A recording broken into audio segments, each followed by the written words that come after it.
Hello everybody, this is Hawaii FOWLR with a little video update on the 160 gallon fish only with live rock tank. A couple of things to go over. Firstly, Aquascape. After watching a couple other videos and in truth becoming a little bit bored with the setup that I had, which was initially just this section here and this section here, and also off the recommendation of my girlfriend too, I decided to liven it up a little bit with an arch in the middle. So that's what we're looking at here, and consequently the live rock that I picked up for this arch ended up with some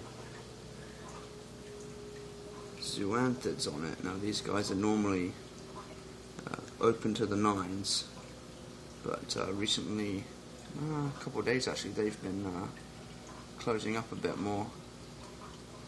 So yeah, just see, not too sure what's going on there, but I'll do a couple of water tests and see what that might be.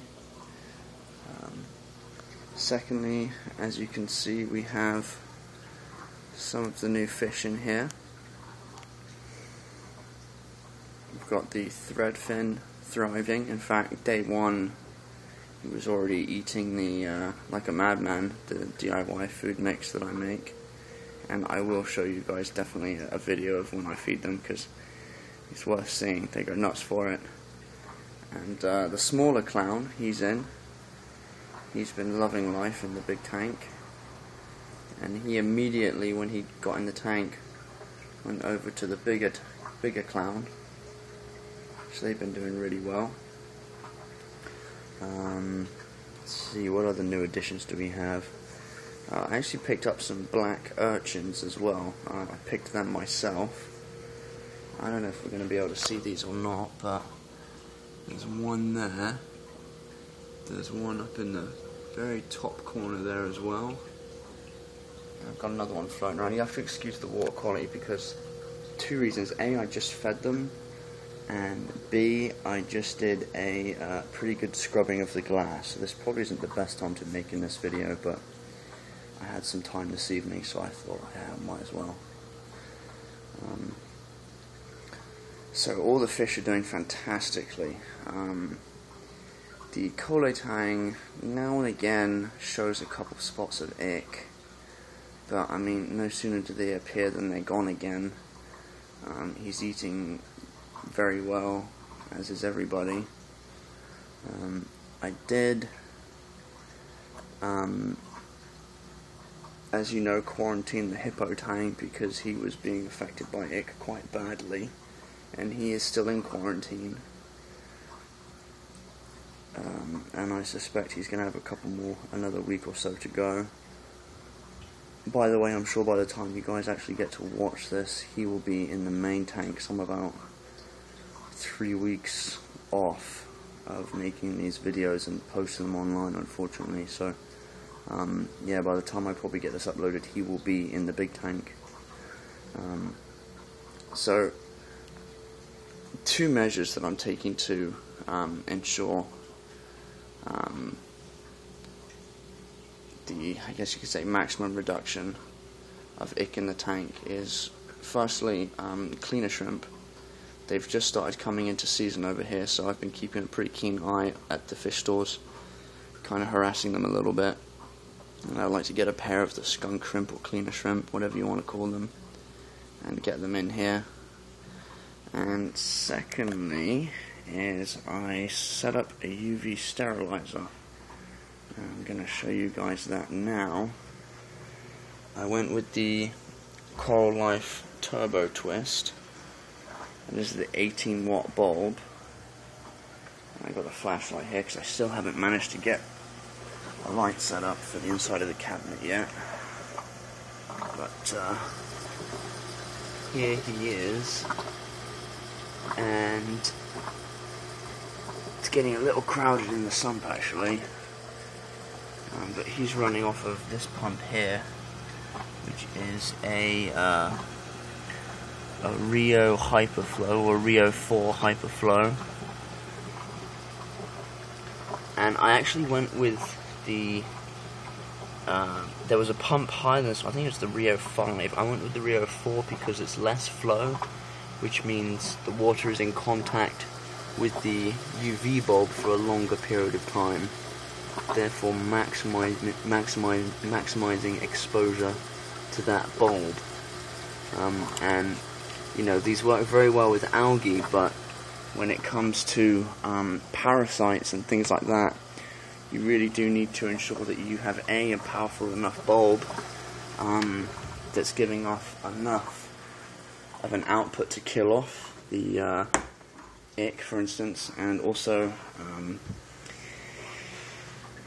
the time that that parasite is in contact with the UV bulb. You need to make sure that it's at a long enough time of exposure in order for that to be successful. So I just wanted to make sure I covered myself a little bit more there, maybe than what's necessary, but you know, better safe than sorry. I'm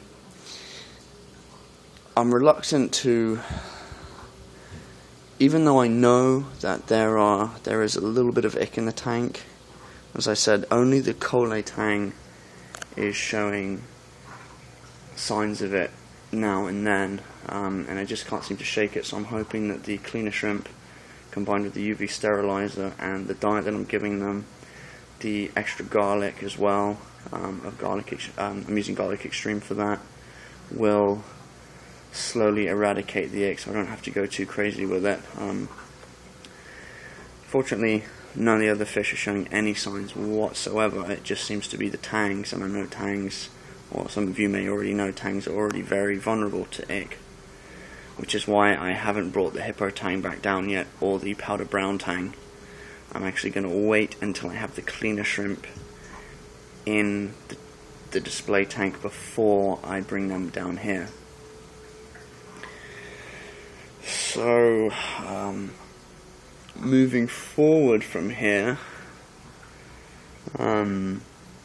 fish-wise, I still have my short list, and you know what, if I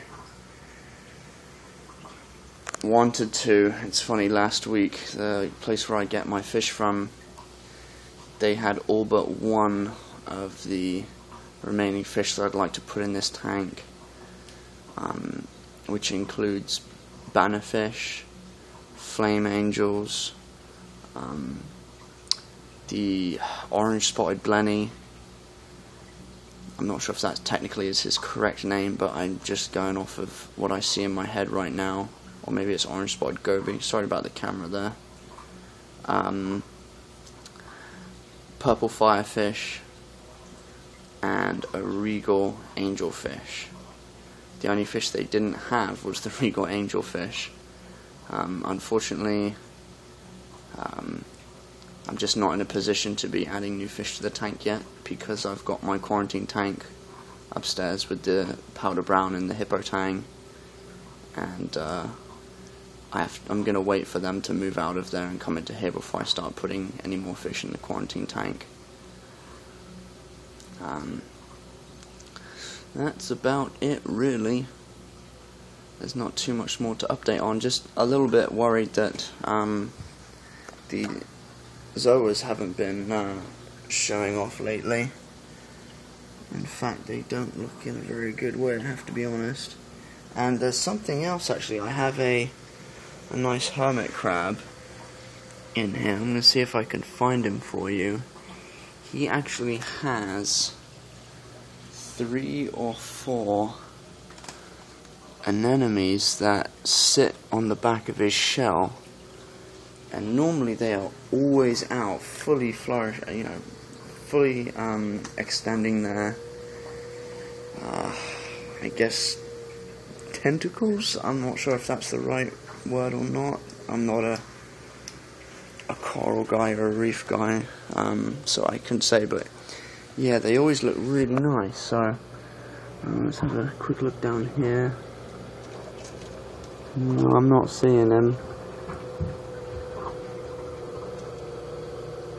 but yeah, maybe we'll have to do some tests in the water to see what might be up. The temperature's a little bit high, but that was done on purpose. The pH is at 8.38, so that's good. The temperature, though, let's have a look. 83.2. Still, that's where I wanted it to help speed up the ick life cycle. So yeah, have to look into that. But anyway, that's about it for now. Hope you guys are liking the tank. I know I am. And I have to thank a user for giving me the inspiration for the arch, and I know his name is Starfish, and I'm so sorry, but I can't remember the numbers that go on the end of it. It's been a little while since I was looking at your videos, but yeah, thanks for the help and advice. He's Scottish, if that helps anybody. But yeah, anyway guys, thanks very much, and we'll be back soon in a couple of weeks with another update, and we'll see how that ick situation is, see if we got the cleaner shrimp in here with the remaining tangs, and hopefully some new fish too, and also do a little feeding demo as well. Alright, thanks a lot, till next time.